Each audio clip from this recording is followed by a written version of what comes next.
webcam's going. All right, we're up and running. We got audio recording, we got video recording, we're ready to go. Get excited. So excited. We're going to talk about something other than freestyle today. Oh my gosh, finally. I know, right? Finally. Ridiculous. We're going to be talking about butterfly, which I always wish when I was younger, I always was wishing I was a butterflyer. Oh, that's so sad for you. I was. It was sad for me. I was a backstroker. Oof, it lame. came natural to me, and unfortunately, I didn't have anyone teaching me how to swim butterfly correctly. I had shoulder issues from backstroke, and everyone told me, oh, you want to fix your shoulders? Don't swim butterfly. Well, I didn't swim butterfly, so I always wanted to be a butterflyer. After college, I decided to start doing some butterfly for fun. I think the first time you saw me swim butterfly, you told me I was garbage. Yes. 100%. But there was a milestone, in my mind at least, this past February when we were in our Bahamas training trip. I swam butterfly, and you said, that actually looks pretty good. That looks slightly better than trash. Good for you. Why did you always want to be a butterflyer? People, like literally anytime there was a stroke set at practice, I would just pray, even though I'm not religious, that please don't make me do anything over 100. Oh my gosh. And then in college, stroke sets of 200s fly, vomit. I wanted to be a kicker. Is that a thing? Is No. kicking an event? It I should was a be. kicker. It's not a thing. It should be. Why'd you want to be a butterflyer? Everyone recognizes this butterfly as like the most elegant looking stroke, Well, right? So you I break am out the most elegant looking person. you break out a so. butterfly at a hotel pool. People go, ooh, that person knows how People to stop. swim. People look. Yeah. It's like impressive, A. B, everyone also looks, I think, as freestyles like, oh, freestyle's where it's at. But then people go, well, like a triathlete, this is a good example. Triathletes will go, well, I want to learn another stroke. And they always want to learn butterfly next. Because there's just Really? there's just something about it. There's something like challenging and being able to master this challenging skill. It's very obvious that there has to be really good things happening. You have to be very proficient as a swimmer in order to swim butterfly. Or think you are. Or at least think you are, right. So I guess I had the similar mindset, the mindset of, oh, if I want to show people that I can swim, butterfly's where it's at. All right, I want to be able to demonstrate what a good swimmer I am. Is that like the cool stroke? It is. Swimming backstroke isn't impressive. Yeah, it's true. Even swimming backstroke quickly isn't that impressive. Yeah. But swimming butterfly slowly is impressive. And we've even seen people try to show off and do a mile straight of butterfly. Well, that doesn't impress me. Oh my right? gosh, there was a kid in one of our college meets Oh God. on the team that we were, so you, 2 teams, right? And we heard that the kid on the other team was going to swim the 1,000 freestyle butterfly. A, what is wrong with you? And B, was our 1,000 freestyler going to let him do that? No, he wasn't. So he swam it fly too, because they're crazy people. Silly. We won. It was fine. But who in their right mind does something like that that is so absurd? Got to show off. Got to show that you got those abilities, apparently. So, All right. And now, what I'd like this podcast to be about, not just about butterfly in general, but butterfly arms. I think what I want this podcast you to mean be like the movement your arms the make stroke, during... right? Okay. The actual arm stroke. Okay. I want this podcast to be about how someone can learn how to do butterfly and some of the best practices for butterfly. All right? I like to teach people how to use butterfly arms first. In my experience, I have seen majority of swim coaches teach how to do the kick first, and what ends up happening is their butterfly becomes kick dominant butterfly, which isn't the way butterfly should be swum, Right. right? So of all the 4 strokes, breaststroke is the only stroke that the legs should be the major propulsive force. For backstroke, freestyle, and butterfly, it should be around 70 to 80% of the arms generating that forward propulsive force. So I like the idea of starting with the arms for fly, because if your arms are moving correctly, your legs will sort of reactively move to your arms. It's a balance game. A reactionary movement to the movement that your arms are making. Can you say that louder, because you're really quiet? So say it like you mean it. You want your legs to be a reactionary movement to the movement that your arms are making. Correct. And you got to talk loud. I'd been talking previously and there was no issue with it. Yeah, now you sound great. Oh, okay, maybe I should just get angry at you and speak like that throughout the entire podcast. Or maybe you should just project. I'm a quiet human. Yeah. Okay. So, with the butterfly arms, I think it's really important to learn how to move the arms underwater first. The movement that you're making during the quote-unquote propulsive phase of butterfly. Right. It is pretty much the same as freestyle, except both arms at the same time. So just like in freestyle, there's a catch phase, there's a power phase, and there is a finish. Okay? Say that again? Catch phase, power phase, and a finish. Just like in freestyle, and it is pretty much the same exact movement as in freestyle. So I like to start people off with a drill that we created at SwimBox called triangle drill. You do this for butterfly? Yeah. When you think about it, when you look at the drill, it makes sense. Yeah, it's a butterfly motion. So the drill, really straightforward to start with. You are flat on your stomach, arms are extended. You can have like Superman. Technically like Superman, I guess. Not really, right? Because isn't Superman like this? One arm down, one arm forward. Superman is the loserest of the superheroes, so who cares? So you can say, I don't like this term, but people use it, position 11, so that your arms look like you're making... Like from Stranger Things? No, that's 11, the character. Position 11 would be that your arms are shoulder width apart. They look like 11, right? Interesting. They look like 11, the number, not the little girl. Got it? Yeah. So from that position 11, you're going to have your fingertips sort of pitch inward towards each other. So your elbows are staying at the surface, basically. As your forearm and your hand pitch inward, your fingertips come together to make a triangle shape. Make sense? So cute. If you are listening to this and not watching this, you might want to go either check out the drill on our YouTube or go back and look at the podcast while we demonstrate this while we sit. Doesn't really help to demonstrate while we sit. I mean, you told me that I do this drill incorrectly, so that you really shouldn't be watching me do it. Right.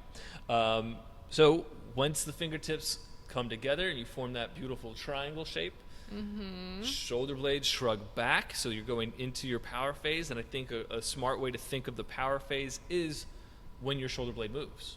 Shoulder blade moving downward is the power phase. Okay? So, I think it's important to note that you need your shoulder blade to move as opposed to putting the force into your shoulder joint, which can be really easy when you're sitting here in this position to just pop your shoulder joint out. Yes. Really easy. Yes. So. Hence why you need to watch the video, because I can't demonstrate that via my voice. There's a reason why we can see, I think. Not that anyone would be able to hear me anyway, right? You don't talk loud enough. Yeah. So, shoulder blade comes down. You're in that power phase. Hands are still together. So your hands are still together at about your belly button. And once you're at your belly button, you're just going to be pressing outward and back. Okay? The finish. That's the finish of the stroke.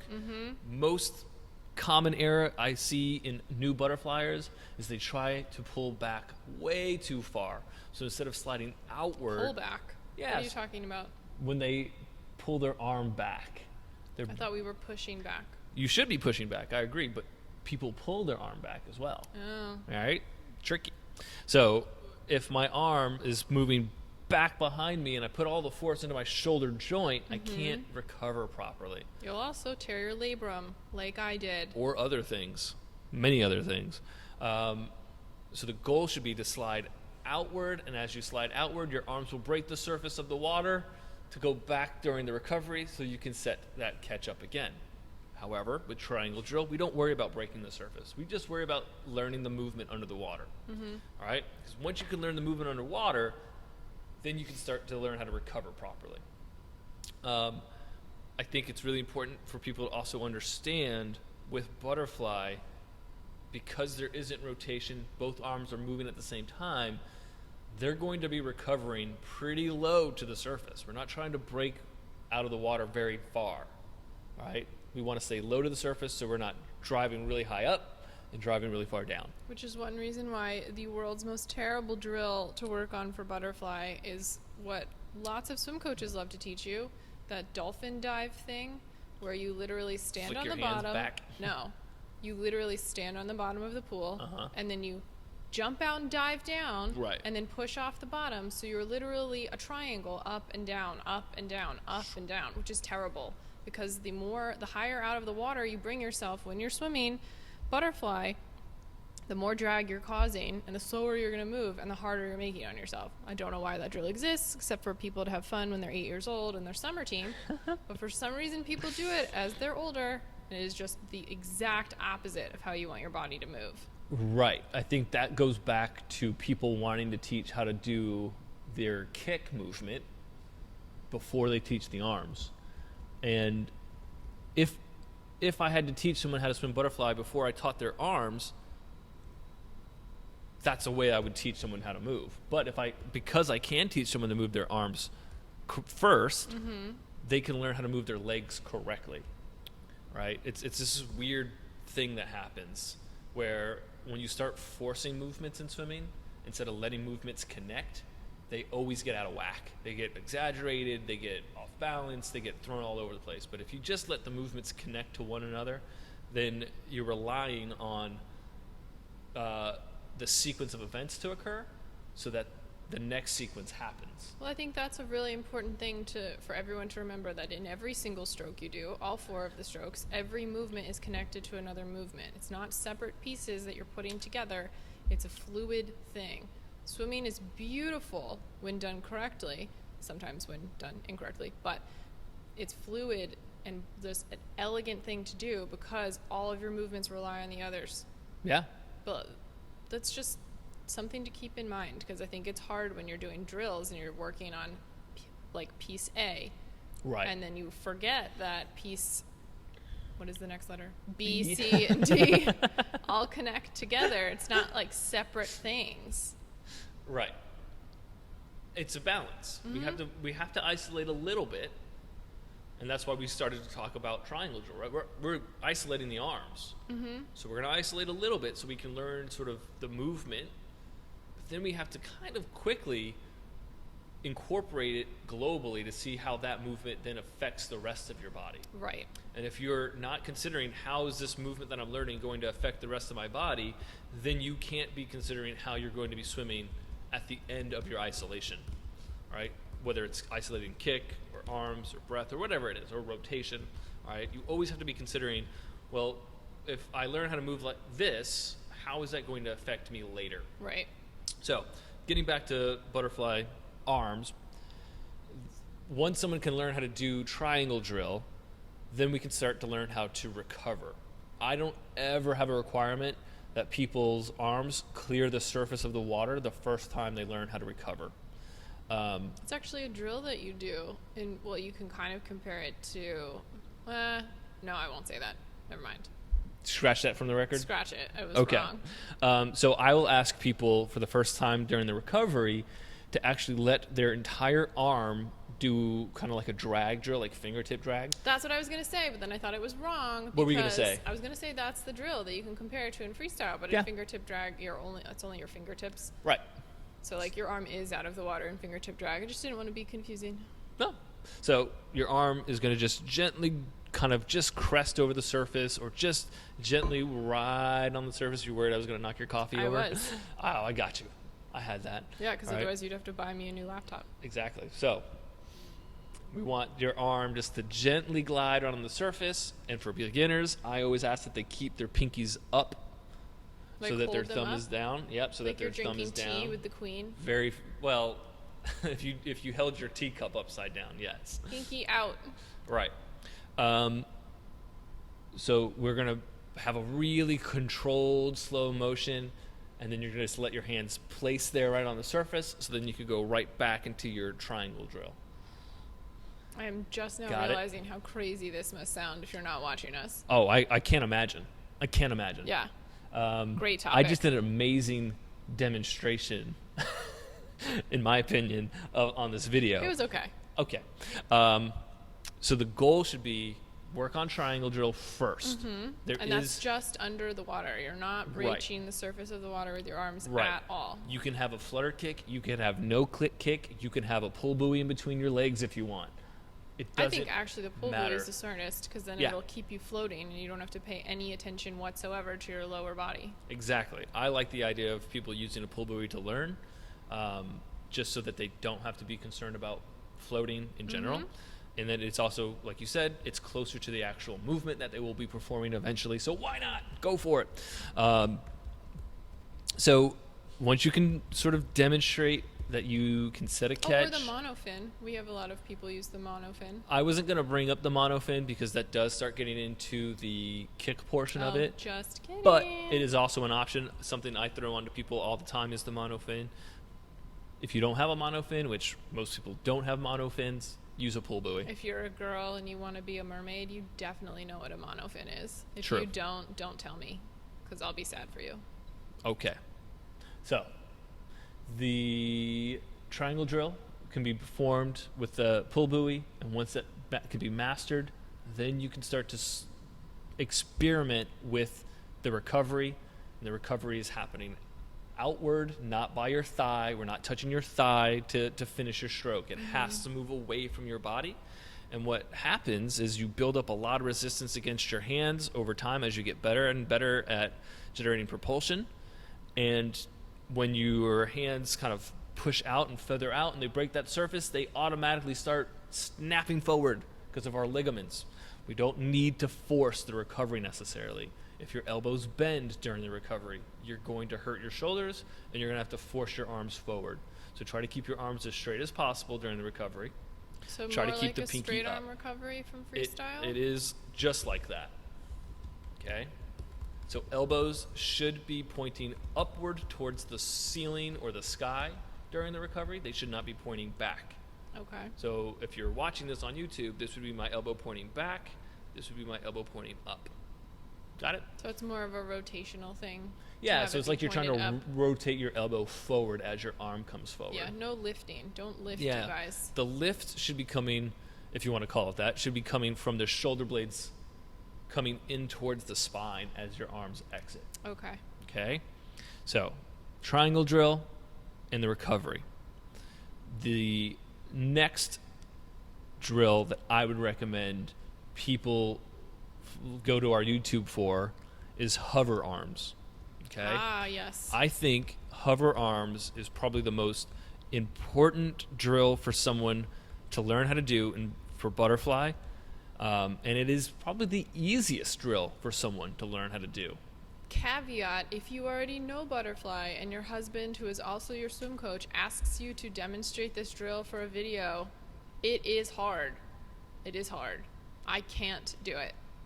I can't go back and make that movement that you're asking me to do. Don't you remember? I couldn't do it. No, I can't remember. What were you doing wrong? Because I don't remember what you were doing wrong. I don't even understand the drill. It is such a really small, easy, simple movement, but when you already know the stroke, it's really hard to like go back and refine it. Like, it's a very easy movement when you're learning, but if you're trying to like work on your technique and use that as a drill to work on your technique, it's, at least for me, it was really hard to go back and like stop making everything else move and just focus on that. Right. Because I was a butterflyer, and butterfly is very fluid and everything is connected, and it's just like, stop everything, do this one thing. I think maybe what you were attempting to do was swim fly and add hover arms to the swim. Probably. As like a hesitation type drill, where at like a classic hover arms drill is just floating on the surface on your stomach, face looking down, and then you press your chest towards the bottom and your arms go up towards the surface, hence the hover arms. Ooh. And your butt will kind of stick upward towards the surface. You're not piking. You're going to, because you're pressing your chest, you're kind of sticking your butt back. So what is that, concave? Your chest is convex or concave? Convex. Oof. We should Your consult back Google. would be concave. If you have a hard time knowing the difference between concave and convex, cave, like a cave. Get it? So if I am concave, I'm hollow like a cave. I don't know. It's convex says having an outline or surface curved like the exterior of a circle. Yeah. So your chest would be concave. See how it's like a circle? This is convex. I just said that's convex. Yeah, that's convex. Concave would be the top. Okay. Make sense? Let's stop embarrassing myself because I can't understand these definitions even as I read them. So hover arms, you float, you press your chest down so that the front of your body becomes convex. Mm-hmm. Your arms are lifting upward towards the surface, and you just hold it.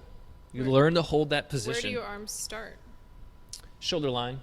So there might be Are we like Superman? Like I don't even know where my arms are. Position 11 or Superman.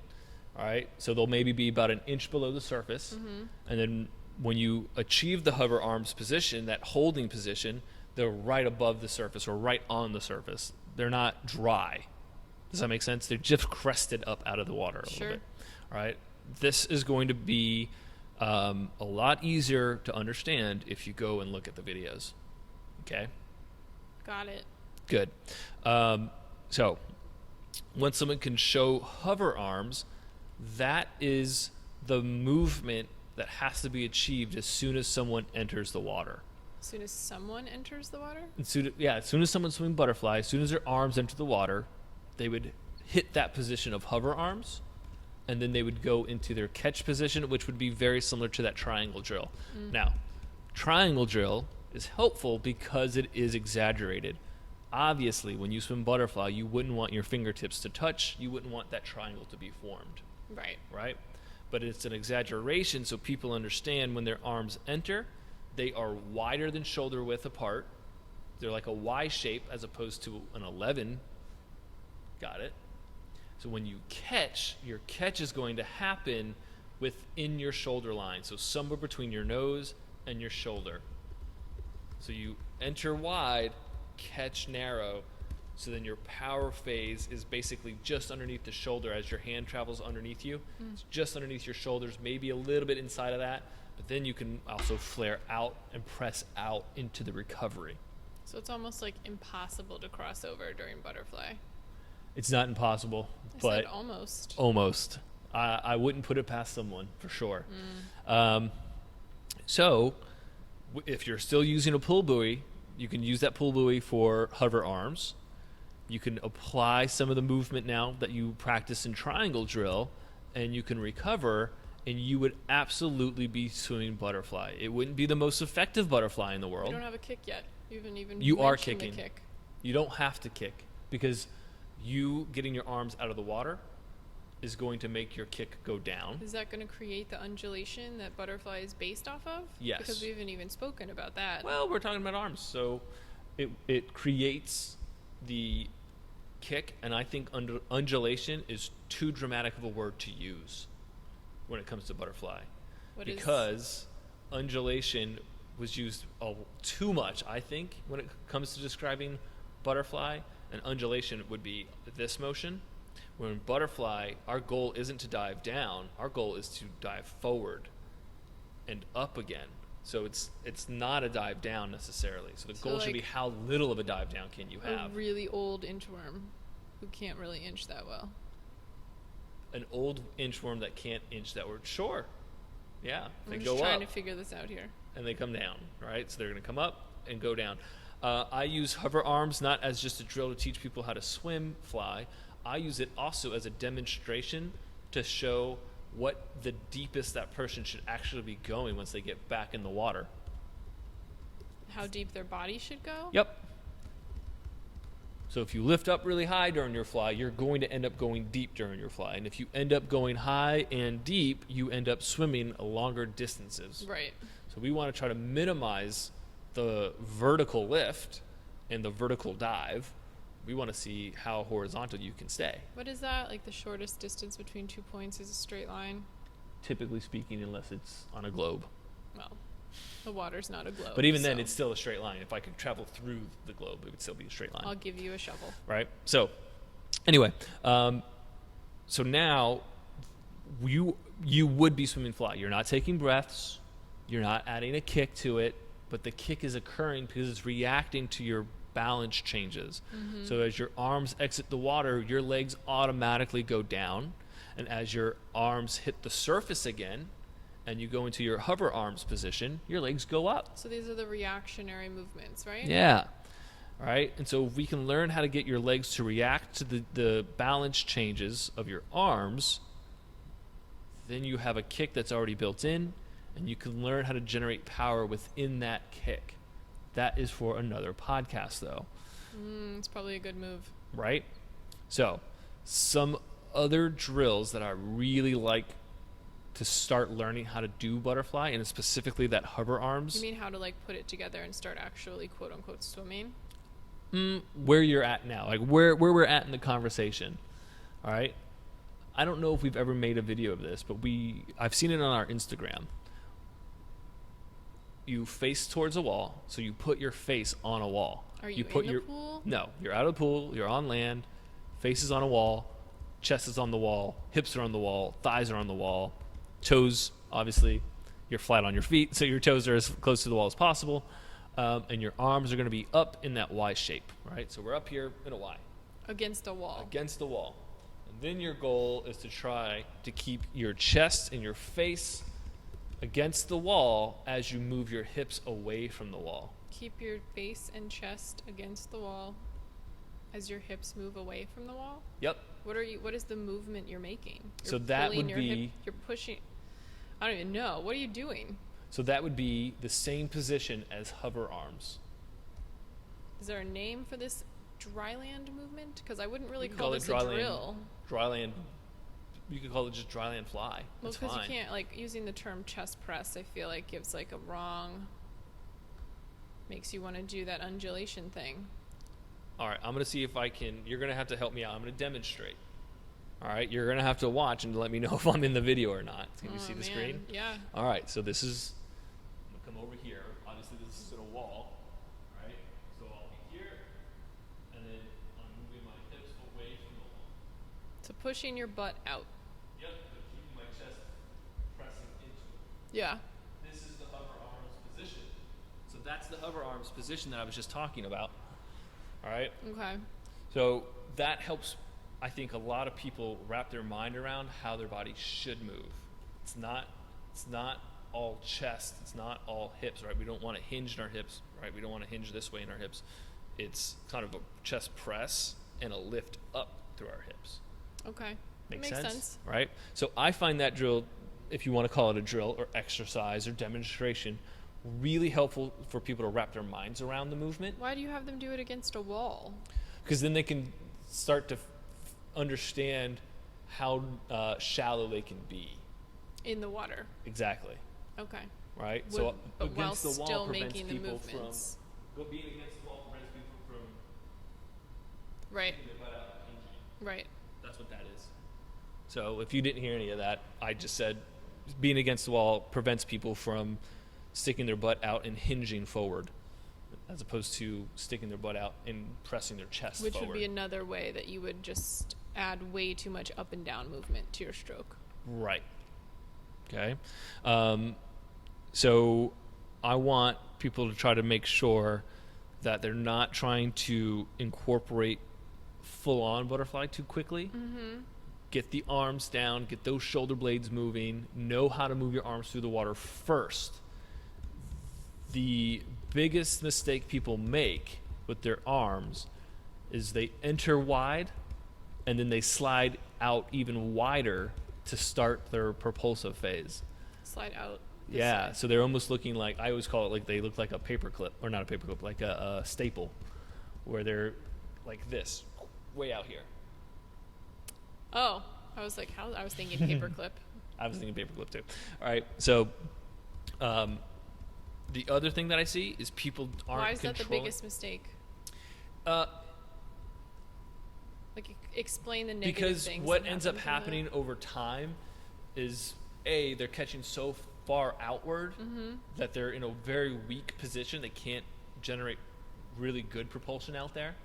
It will hurt their shoulders eventually. Because I don't even want to demonstrate that because I know that puts the weight into my shoulder joint, Right. and that hurts me. Right.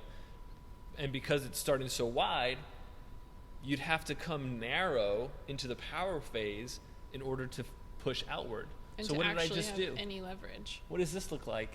Oh, S- keyhole.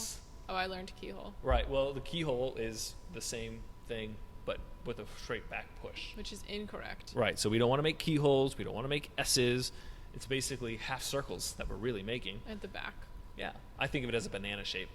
It's a Oh, quarter circle, really. cute. Right. So enter wide, catch narrow, finish wide. Make sense? Okay, that's easy. Right?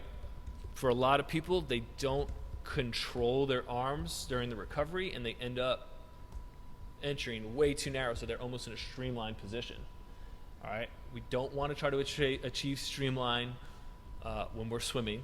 There is no such thing as streamline in swimming. In swimming or in butterfly? When you're actually swimming, in the act of swimming, there is no streamline. Push off a wall after a freestyle turn? Pushing off a wall is not swimming. That's pushing off a wall. Oh, semantics. All right. That's right. Sorry, When I everyone. dive, I'll be streamlined. When I push off of walls, I will be streamlined. But when I am in the activity of swimming, I will not be streamlined. Got it. So don't even try it. Don't even stress that you need to get to streamline and then try to pull again. Well, it's that's not just a going to waste work. of time. It's a waste of time, and you're going to hurt your shoulders. Yep. Me just showing that hurt my shoulder. It looked painful. So make sure we enter wide. Make sure you control that. That's why I always ask people to make sure that they're not trying to take their arms out of the water initially, but they're learning how to drag their arms on the surface so you can stop, hover arms, catch, power phase, finish, drag your arms on the surface. So it's nice and repetitive, and we're not blending all the movements together. They're still somewhat segmented so that we can be cognitive of the movements we're making, and we're not just being out of control. Well, I think that's the point of all drills. We're saying that all of these things are connected and it's a fluid movement, but when you're working on one at a time, they have to be disjointed. You have to take it piece by piece. Right. It's a balance that we have to achieve, for Yeah. sure. So my recommendation, practice this with so if you do triangle drill and you kind of get really good at it, then you can move on to some hover arms. Hover arms shouldn't take you very long to get good at, but Keep in mind, it depends. for It just triangle depends on the drill, person. you need to do it really slowly. Yes. That is not a drill that you ever move more quickly when you get better at it. It's always Right. a slow drill. Triangle drill is always a slow drill. So once you can put those two drills together and you're taking your arms out and you're recovering, I wouldn't ask people to take more than 4 to 6 strokes. We're not taking any breaths. We haven't learned how to breathe yet. Right. So don't even worry about it. We're not really kicking. We're not trying to get all the way down to the other end. It's just, can you connect all these good movements together to make one bigger movement? Make sense? Trying to think here. Other common mistakes for butterflyers is very similar to what I said about the staple being really wide, is letting their arms enter narrow, slide out to being wide. Oh yeah, we had All to right. do a drill at one point where I had to hit my hands together. So, oh my God, that's terrible. That's terrible. Absolutely terrible. I will sometimes ask people when they're going to set their catch to attempt to touch their fingertips together, because it would be very, very difficult to do that, but it does get them to catch within their shoulder line. Well, that's also one of those things that you're saying to try to exaggerate the movement. Like, they're Right. not actually going to do Right. it. This isn't how it's supposed to be done. This is just giving a bigger target. Right. That's it. So what I'd like to talk about on the next podcast is getting this all together with the kick and the breath. And I'm going to Ooh, combine the okay. kick and the breath because I think they are connected. Most importantly, once everything starts flowing together, then we learn the timing of fly and how, if your arms move correctly, you will have easy timing. But if you are sliding outward, then inward, then outward, that's taking longer than it should take, and then your timing gets way off. Your arms are either late or they're early, just depending on what's happening. Mm-hmm. Timing is very important in butterfly. Right. I remember that would be an excuse as to why I didn't do super well in a meet, but I didn't know back then the reasons why my timing would be off. You would just be off, and it feels absolutely terrible. And I think I'll save also for the next podcast what we mean by timing. Mm-hmm. I intentionally, I'm not going to break it down right now. Right. It's just too much to talk about right now. Well, it should be a topic of its own. It could be. Absolutely. All right. So, anything to add before we end this podcast? No. I mean, we covered a lot. And it's hard to talk about this stroke, I think, just in general. Because even if you don't know what it looks like, trying to understand it just through words, I mean, it's pretty difficult. Yeah. Because when you think about it, it does have less, at least to me, like has fewer movements than freestyle, but they're harder to understand and explain and to actually like know how to move that way. Yeah. And as always, if people have questions, leave comments on YouTube, hit us up on email. We're on Twitter. We're on Instagram. I'm sure if you just search SwimBox on Twitter or Instagram, you'll find us. But we want to answer questions. We want to help people with their strokes. Mm-hmm. Because this is something that I talk about on a daily basis, I can very easily skip things and forget things. So if you had a question about something, let us know. We're always happy to help. If I think of anything else, I will tack it on to the next podcast about butterfly, which we'll do in a week. Yay, more butterfly. Sound good? Woohoo. Butterfly, or what do we want an alliteration for? It was donuts and drafting, French fries and fly? Is that what we came up with? I thought we already did that. Well, we didn't mention French fries this round, but that's all right. Maybe next time. Now I'm hungry. All right.